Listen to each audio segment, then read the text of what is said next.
Dear students, welcome back. आज हम कर रहे हैं क्लास 9 गणित मंजरी चैप्टर 8 का एक्सरसाइज 8.3। यहाँ से कंटिन्यू करेंगे। लास्ट वीडियो में हम अरिथमेटिक प्रोग्रेशन स्टडी किए थे। इसमें हम करेंगे ज्योमेट्रिक प्रोग्रेशन के बारे में। तो ज्योमेट्रिक प्रोग्रेशन के बारे में बता देती हूँ, ये नया टॉपिक होगा क्लास 9th में। तो ज्योमेट्रिक प्रोग्रेशन जो है ये भी एक सीक्वेंस में ही होता है। ज्योमेट्रिक प्रोग्रेशन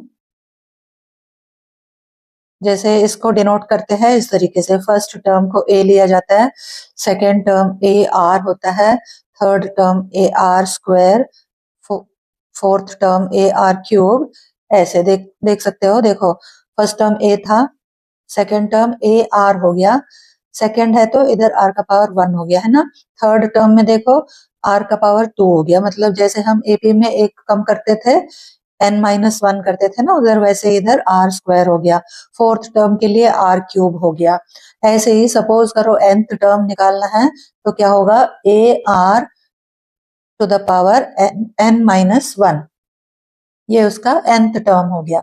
ये first term, second, third, fourth ऐसे चलेगा और ये nth टर्म होगा। अच्छा, इसमें a जो है एपी के जैसे ही इधर भी फर्स्ट टर्म है, और यहाँ r जो है ये डिफरेंस नहीं होता है, यहाँ पे कॉमन रेशियो होता है। ठीक है, तो कॉमन रेशियो कैसे, r is equal to common ratio, ये कैसे निकाला जाता है, ये second term upon first term या फिर थर्ड अपॉन सेकेंड टर्म ऐसे निकाला जाता है। ठीक है, जैसे अब फॉर एग्जांपल हम third term upon second term करते हैं तो क्या आएगा, A R square upon A R, तो कैंसिल होके क्या बचेगा, इसमें ए कट गया, आर भी एक कट गया, आर बच गया। तो ये कॉमन रेशियो होता है इनका। ठीक है, तो यहाँ पे डिफरेंस नहीं होता है, कॉमन रेशियो जो है वो सेम होगा।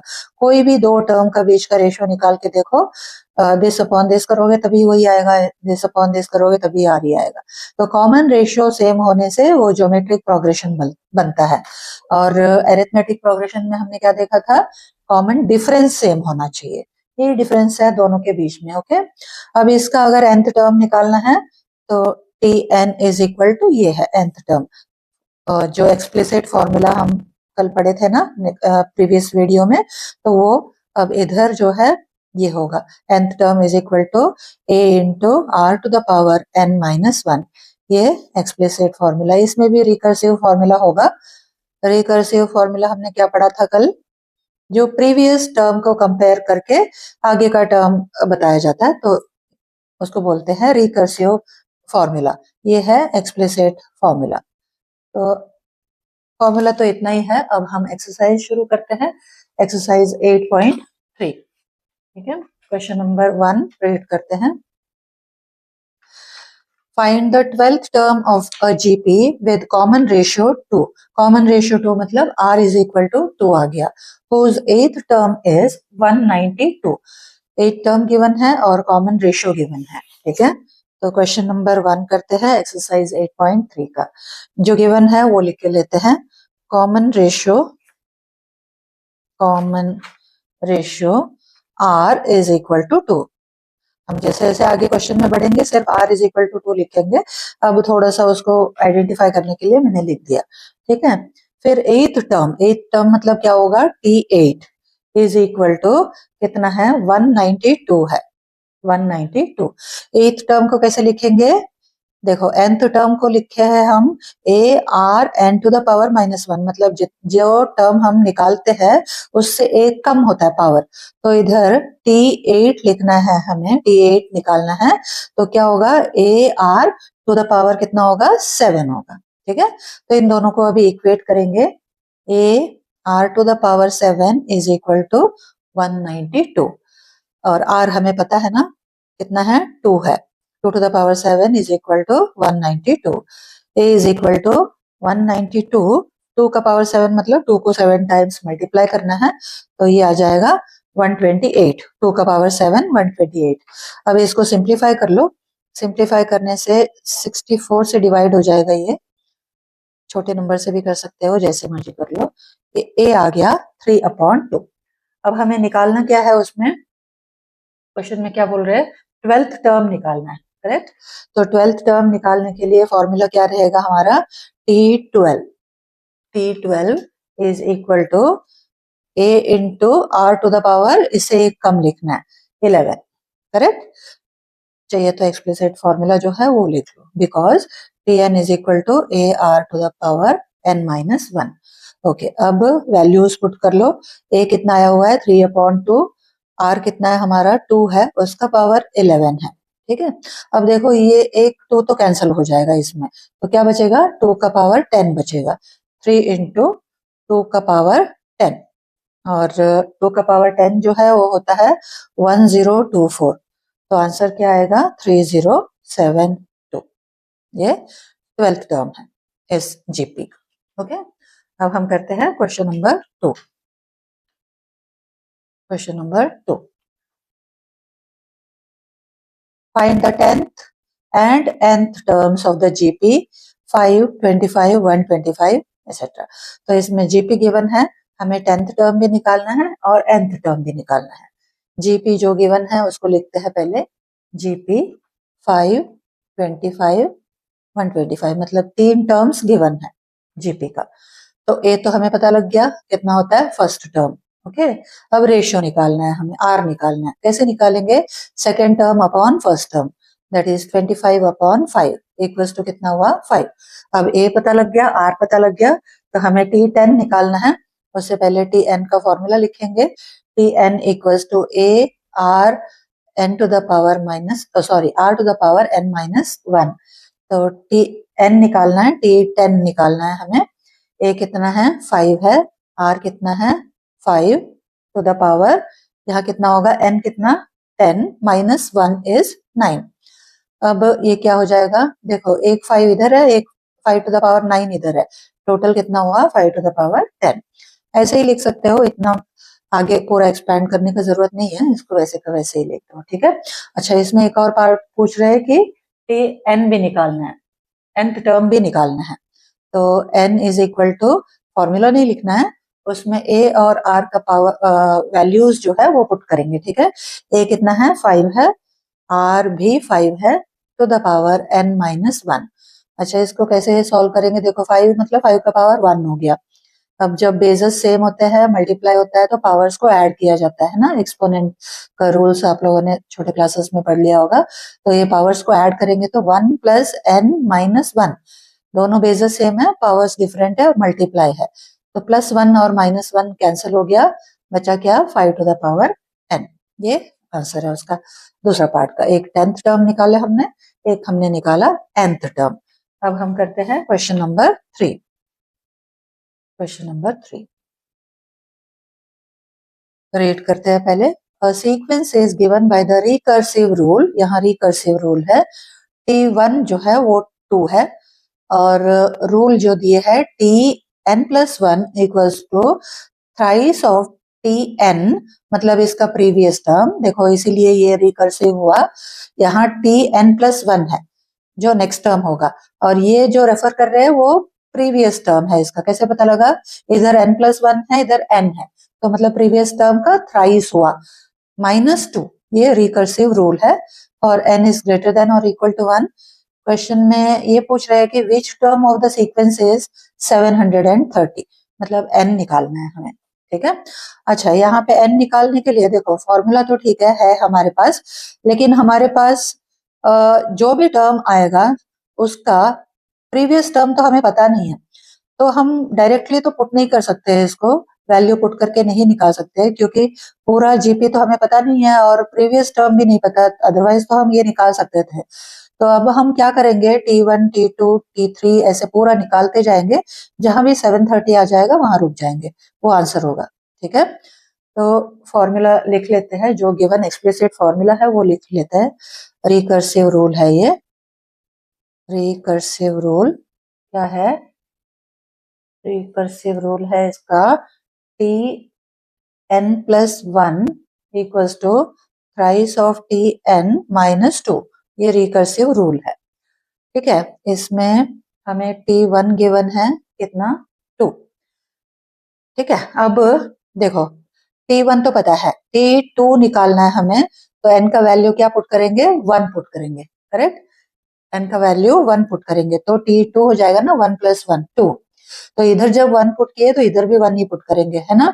थ्राइस ऑफ t1 हो जाएगा ये, थ्राइस ऑफ t1 - 2 कितना होगा, t1 कितना है 2 है, 3 × 2 6 हो गया, 6 - 2 = 4। ओके, अब t3 निकालेंगे, t3 equals to thrice of कितना होगा n-1 मतलब 3 - 1 दैट इज t2 हो जाएगा, -2। और t2 कितना है 4 है, 4 3 = 12 - 2 = 10।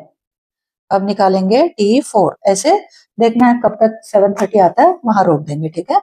t4 कितना आएगा, t4 इज थ्राइस ऑफ एक कम इससे, t3 - 2, t3 है 10, 30 - 2 = 28। t5 देखो, थ्राइस ऑफ t4 - 2, 28 × 3 -2 ये आएगा 82। t6 thrice of t5 - 2 is equal to t5 82 है, थ्राइस करके 246 आएगा, -2 is 244।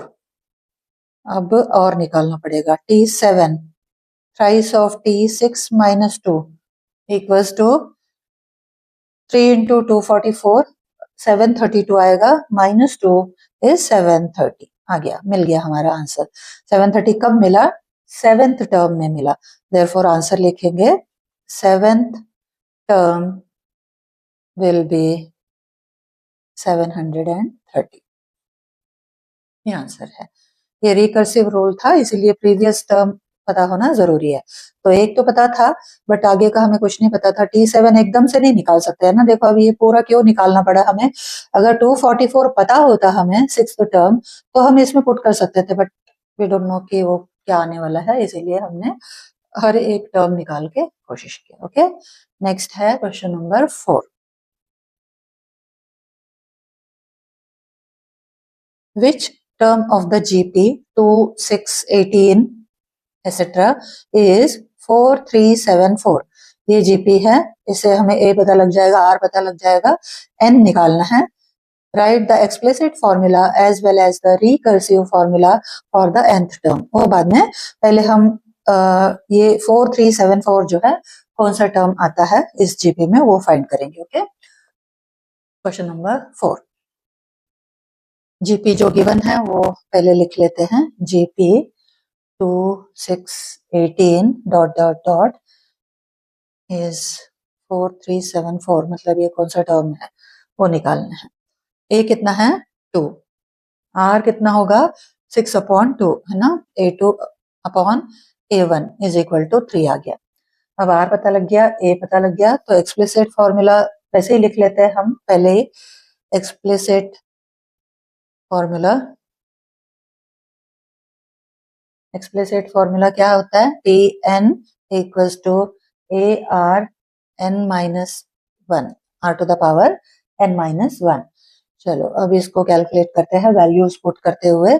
Tn = A कितना है 2 है, R कितना है 3 है, n-1 ये नहीं पता हमें।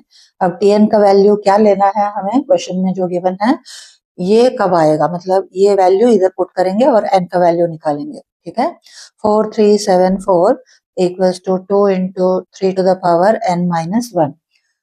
उसके बाद ये 2 को इधर ले आओ, डिवाइड कर दो, डिवाइड करने से आएगा = 3n-1, डिवाइड करने से आएगा 2187 = 3n-1। अब इसको फैक्टराइज करोगे, फैक्टराइज करके इसका बेस को 3 का पावर में कन्वर्ट करना है। ओके, साइड में कर लेना, 2187 को फैक्टराइज करके वो 3 का पावर क्या आता है वो देखना है। अब हम करके रखे हैं तो 3 का पावर यहाँ पे आ जाएगा 7। Okay, = 3n-1। अब एक्सपोनेंट में ये भी एक रूल हमने स्टडी किया था, लॉ हमने स्टडी किया था, when the bases are equal powers can be equated. तो यहाँ दोनों का बेस सेम है तो पावर्स को इक्वेट कर सकते हैं। 7 = n-1, ये -1 को इधर ले आओ, +1 हो जाएगा, n = 8 आ गया। इसका मतलब 8th term will be 4374। therefore 8th term will be कितना 4374। ये हो गया। अब आगे क्वेश्चन में और भी पूछे थे, इसका हमें रिकर्सिव फॉर्मूला भी लिखना है, ठीक है। तो रिकर्सिव फॉर्मूला लिखने के लिए हमेशा हमें T1 तो जरूरत होता है। T1 कितना है 2 है, T1 2 है। अब हम जो जीपी गिवन है ना उसको थोड़ा ध्यान से देखेंगे। देखो ये जीपी कैसे बना है, क्या मल्टीप्लाई होता गया है, आर कितना है 3 है, तो इसका मतलब 2 3 जा 6 हो गया, 6 3 जा 18 हो गया, ऐसे ये बढ़ता जा रहा है ना। तो इसका मतलब क्या हुआ, प्रीवियस टर्म को 3 से मल्टीप्लाई करने से नेक्स्ट टर्म मिला है। तो रिकर्सिव फॉर्मूला क्या होता है, प्रीवियस टर्म को रेफर करके होता है। तो T N equals to previous term का कितना थ्राइस है, थ्राइस ऑफ प्रीवियस टर्म, ये n है तो इसका प्रीवियस टर्म क्या होगा n-1, तो ये है थ्राइस ऑफ प्रीवियस टर्म, ये है उसका रिकर्सिव फॉर्मूला, रिकर्सिव फॉर्मूला।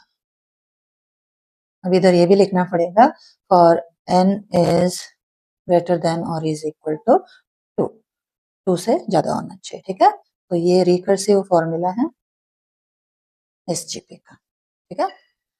अब हम करते हैं question number 5।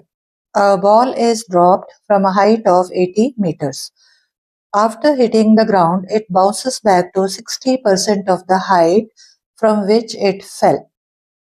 It continues bouncing in this way, each time rising to 60% of the previous height. First part है question का, what height does the ball reach after the 5th bounce? Second part है, what is the total vertical distance the ball has traveled by the time it hits the ground after the 6th time? समझ आया question.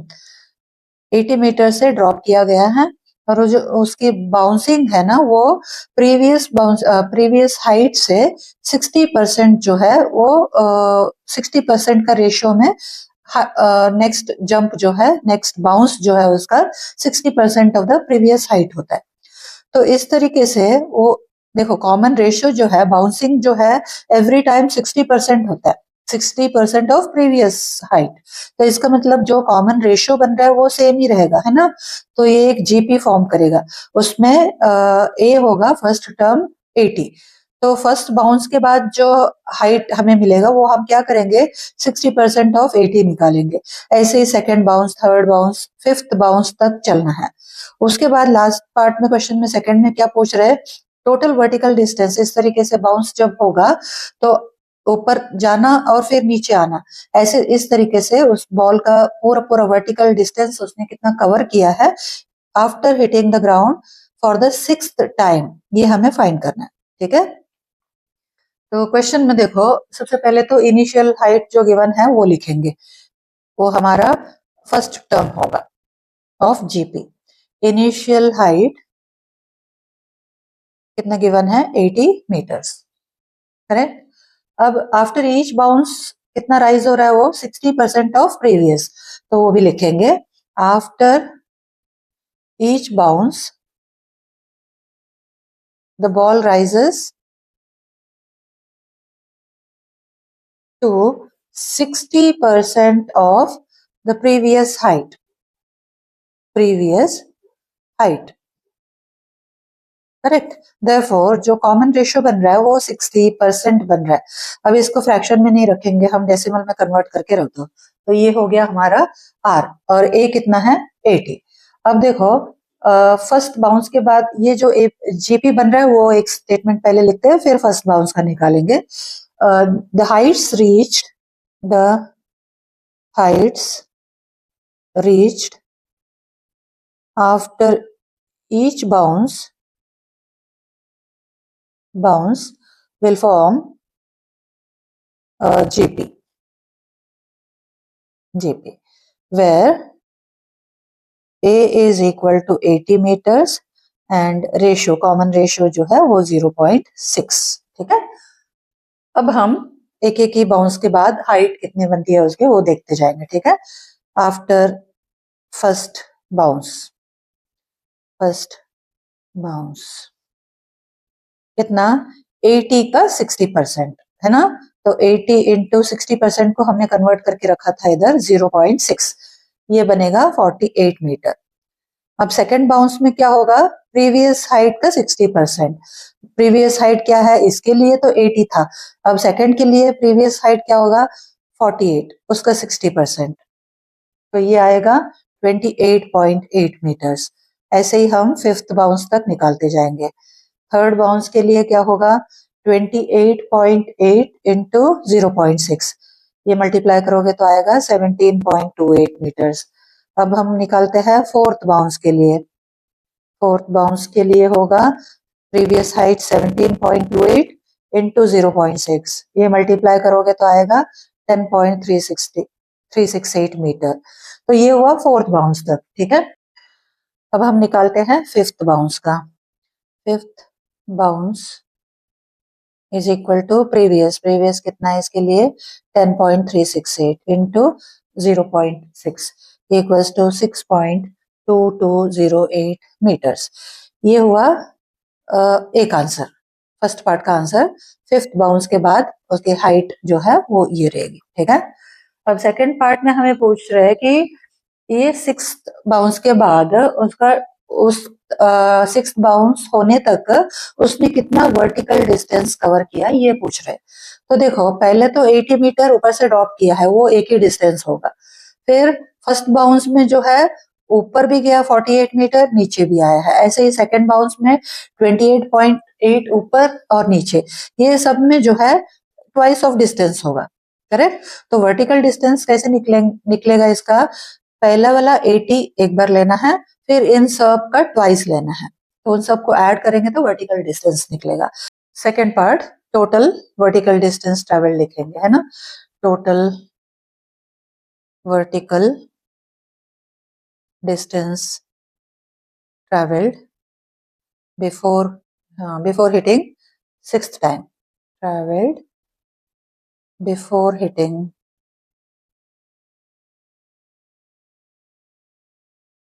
Sixth time.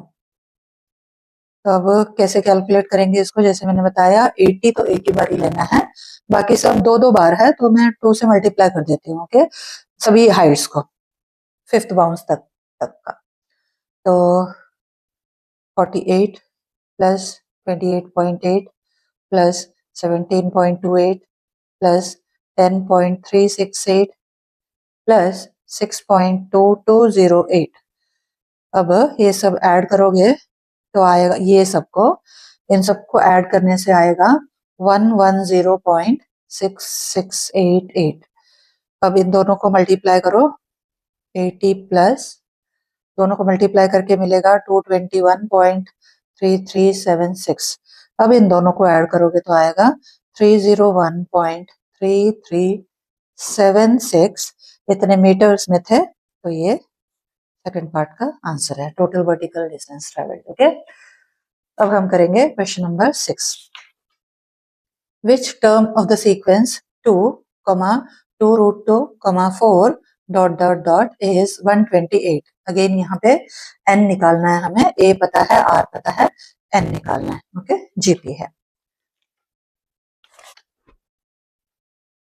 Question number 6, GP जो दिए है वो लिखेंगे 2, 2√2 फिर 4 ये, और हमें फाइंड करना है 128 जो है वो कौन सा टर्म होगा, ठीक है, n निकालना है।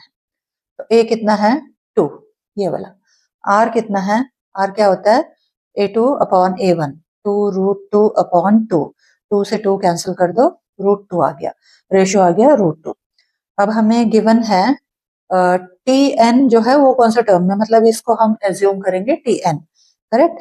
tn इज इक्वल टू 128, और tn को कैसे लिखा जाएगा, a r to the power n minus 1 equals to 128। अब a पता है, r पता है, पुट करो वैल्यू। a है हमारा 2, r कितना है √2, to the power n minus 1 equals to 128। अब हम ये 2 को इधर ले आते हैं, डिवाइड कर देते हैं, okay. √2 to the power n minus 1 equals to 128 upon 2 equals to कितना आया 64। अब देखो, अब कैलकुलेशन थोड़ा ध्यान से देखो, इक्वल्स टू 64 आया। अब 64 को हमें √2 का पावर में कन्वर्ट करना है, बट पहले हम 2 का पावर में कर लेते हैं, थोड़ा इजी हो जाएगा। √2 to the power n-1 is equal to 64 जो है 2 का पावर 6 होता है। ओके, अब 2 को कैसे कन्वर्ट करेंगे √2 का बेस पे? √2 का स्क्वायर होता है 2, तो हम इसको ऐसे लिख सकते हैं ना, कैसे? 2 को √2 का स्क्वायर उसका पावर 6। अब एक्सपोनेंट का लॉ अगेन यूज करेंगे, x to the power m whole to the power n कितना होता है? x to the power mn, ये दोनों मल्टीप्लाई होंगे। √2 to the power n-1 equals to √2 to the power 2 6 are 12। अब अगेन एक्सपोनेंट का law, when the bases are same powers can be equated. दोनों का बेस सेम है, पावर्स को equate करो। n-1 is equal to 12, n is equal to -1 इधर जाके plus हो जाएगा 13। तो आंसर क्या होगा? 13th term will be 128। Okay, next हम करते हैं क्वेश्चन नंबर 7। रीड करते हैं, इसमें काफी सारे चीजें हैं जो समझने जैसा। ओके, फिगर 8.12, इसमें ये 4 फिगर्स गिवन है। Shows stages 0 to 3 of the Sierpinski square carpet. Stage 0 of this fractal, fractal उसको बोलते हैं एक ऐसा geometric pattern which repeats itself, मतलब एक पैटर्न यहाँ फॉलो किए, फिर वही पैटर्न थर्ड में होगा, थर्ड का पैटर्न फोर्थ में होगा, मतलब फिगर्स को उसी पैटर्न को रिपीट करते हुए जा रहे हैं, ठीक है। और फिगर वो जो है स्मॉलर स्मॉलर बनता जाएगा। देखो ये इधर है और इसका ये पूरा इधर है, ऐसे। तो ये इसको बोलते हैं fractal. Stage 0 of this fractal is a square sheet of paper, ये एक रेड स्क्वायर शीट है। टू कंस्ट्रक्ट स्टेज 1, ये बनाने के लिए क्या किए हैं, एक्सप्लेन किए हैं। देखो, each side of the square is trisected and the points of trisection of the opposite sides are joint to obtain 9 smaller squares. समझ आया? ये एक एक साइड को 3-3 पार्ट्स में डिवाइड किए हैं, फिर ऐसे 9 स्क्वायर्स बनाए हैं छोटे छोटे, ठीक है। ये 9 स्क्वायर, एक स्क्वायर का 9 इक्वल स्क्वायर्स बनाए हैं। फिर आगे the centre square is then removed, इसमें से ये जो बीच का स्क्वायर होगा ना उसको रिमूव किए, तो ये 8 स्क्वायर रह गया, इसमें 8 इक्वल पार्ट्स है।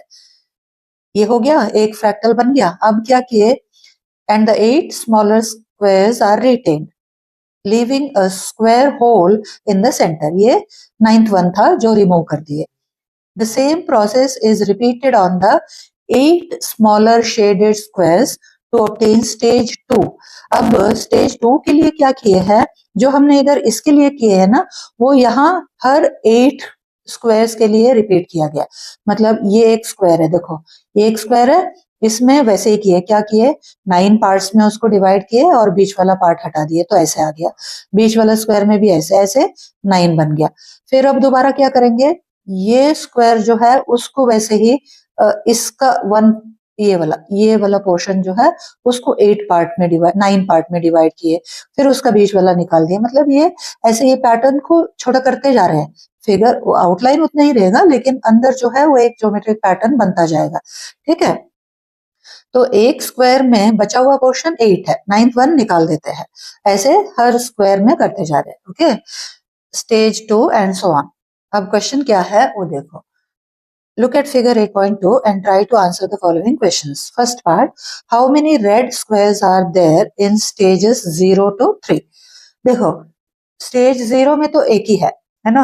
स्टेज 1 में कितने रेड है, ये जो निकाले है उसको काउंट नहीं करना है, तो 8 हो गया, करेक्ट। 9 किए थे उसमें से एक निकाल दिए तो 8 हो गया।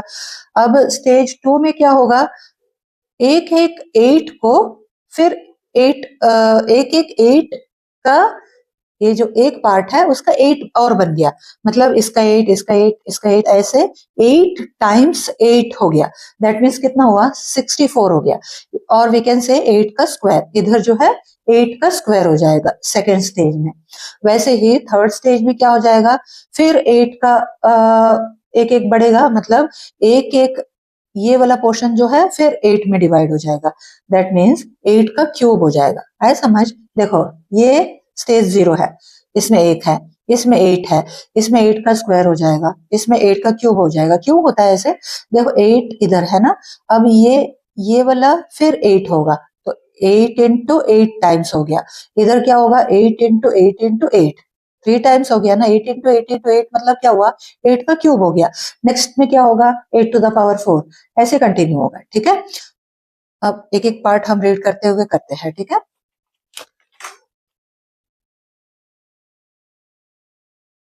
First part is equal to 1 red square। Stage 1 में कितना होगा? स्टेज 1 में आउट ऑफ 9, इधर ही रखती हूँ मैं, आउट ऑफ 9 एक रिमूव किए हैं, that means 8 red square. Stage 2 में एक एक 8 जो है फिर 8 में कन्वर्ट हो गया, मतलब ईच रेड जो है स्मॉलर रेड वो और 8 में हो गया, दैट मीन्स 8 का स्क्वायर हो गया, दैट इज 64। स्टेज 3 का पूछ रहे, स्टेज 3 8 का क्यूब हो जाएगा विच इज इक्वल टू 512।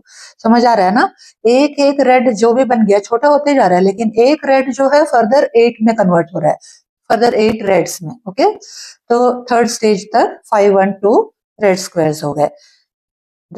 ये हो गया, हमने निकाल दिया। देयरफॉर स्टेजेस 0 to 3 हैव कितने? पहले वाले में 1, नेक्स्ट वाले में 8, next 64 and 512 red squares.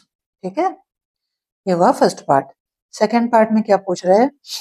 Can you predict the number of red squares in stages 4 and 5? 8 का पावर बढ़ाते जाओ। ठीक है, स्टेज 4 में क्या होगा? 8 टू द पावर 4 होगा, ये मल्टीप्लाई करोगे तो आएगा 4096।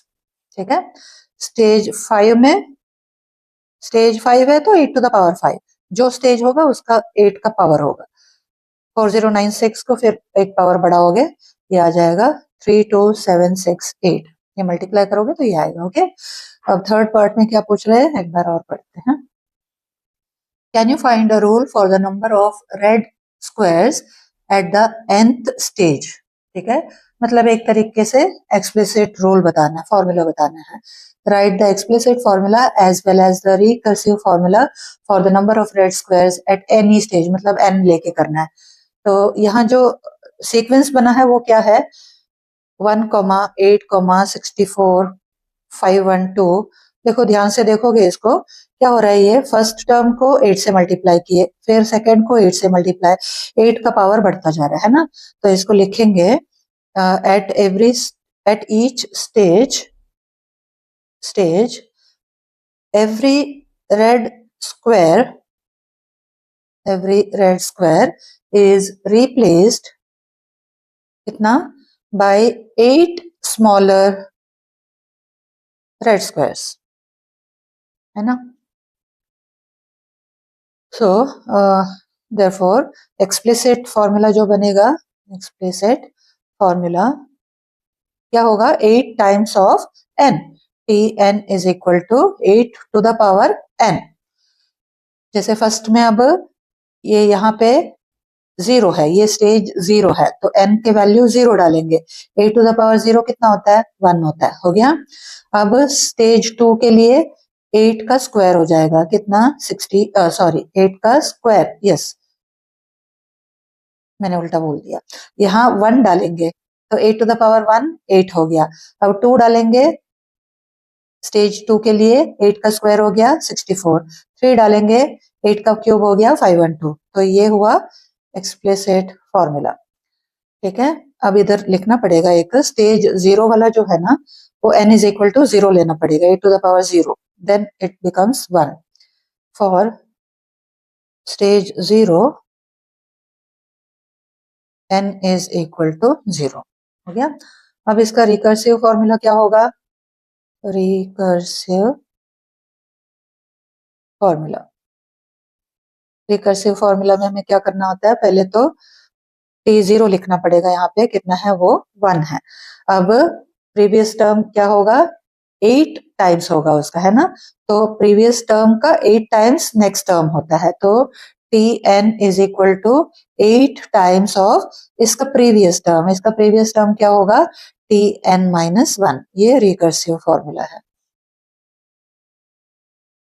ठीक है, फर्स्ट ये हो गया फर्स्ट टर्म। फिर उसके बाद सेकेंड टर्म जो है इसका 8 टाइम्स है, थर्ड टर्म जो है इसका 8 टाइम्स है, ऐसे। तो 8 टाइम्स ऑफ प्रीवियस टर्म, ये हुआ रिकर्सिव फॉर्मूला। फिर अभी फोर्थ पार्ट में क्या पूछ रहे हैं?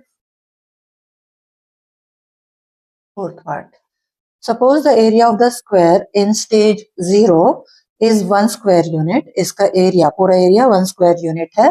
What is the area of the red reason in stages 1, 2 and 3? देखो ये 1 है, तो इसमें से ये पूरा मिला के 9 में डिवाइड किए थे, उसमें से एक हटा दिए है, तो बचा हुआ रेड कितना हुआ? 8/9 हो गया, करेक्ट। एक पार्ट हटा दिए, 9 इक्वल पार्ट्स में डिवाइड किए थे, तो एक पार्ट हटा दिए, तो स्टेज 1 में जो एरिया होगा लिखेंगे at each stage, the square is divided into कितने parts? 9 equal parts, 9 equal parts, and the center part is removed, and the center part is removed.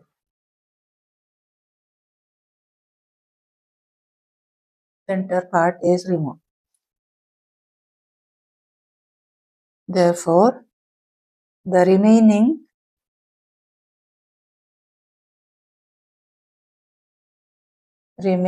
red area becomes कितना होगा? रिमेनिंग कितना हो गया? 8/9 ऑफ द प्रीवियस एरिया। पहले का 8/9 होगा। Statement लिखना पड़ेगा। तो एट स्टेज 0 क्या होगा? At stage 0 area 1 square unit, वो गिवन है उसमें क्वेश्चन में। तो स्टेज 1 का क्या होगा? एरिया इज इक्वल टू 8/9, क्योंकि एक पार्ट रिमूव कर दिए। तो स्टेज 2 का क्या होगा बताओ? स्टेज 2 का एरिया होगा इसका स्क्वायर। क्यों? 8/9 इंटू 8/9 हो गया, दैट मीन्स 8/9 का स्क्वायर हो गया। इसको ऐसे लिख सकते हो, ज्यादा बड़ा हो गया तो फिर ऐसे ही पावर में डिनोट कर दो, ठीक है। स्टेज 3 के लिए क्या होगा?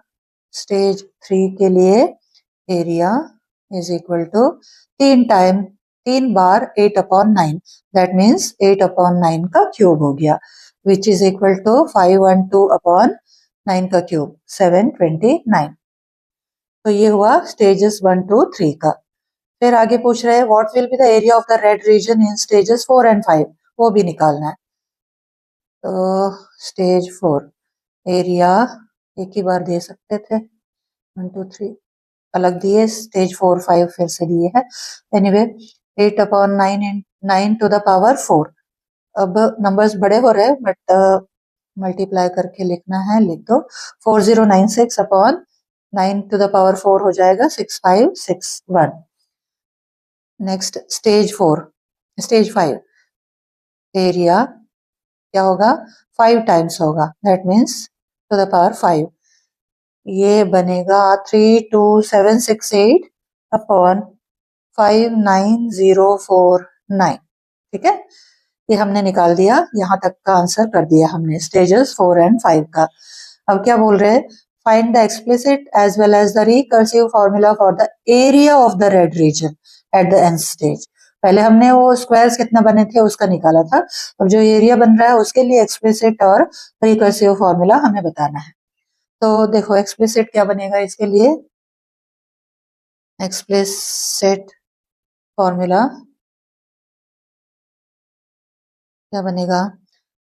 ए एन से रिप्रेजेंट कर देते हैं, ओके। ए एन से रिप्रेजेंट करते हैं। हाँ, क्या बनेगा? हमने क्या किया? 8/9 का पावर बढ़ाते गए ना, तो ये फर्स्ट स्टेज में 8/9 का पावर 1 था, सेकंड में 2 हो गया, थर्ड में, तो ये फॉर्मूला बस यही बनेगा, 8/9 whole to the power n, where stage 0 corresponds to n is equal to 0। अब इसका रिकर्सिव फॉर्मूला, रिकर्सिव, ये एक्सप्लिसिट हो गया।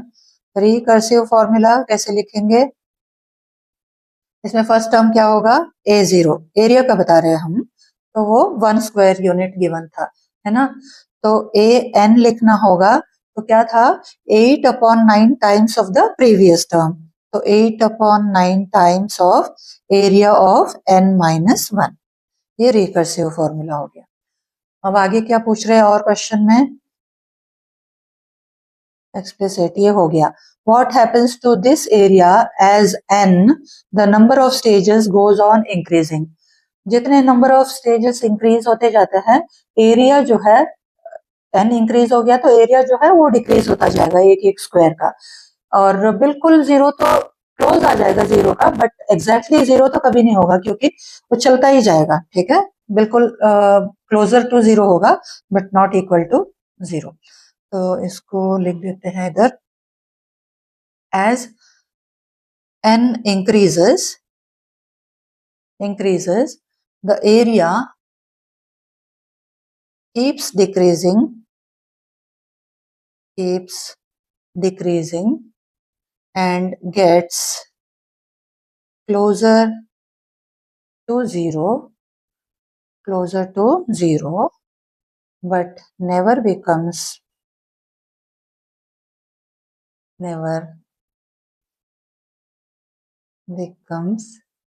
exactly zero।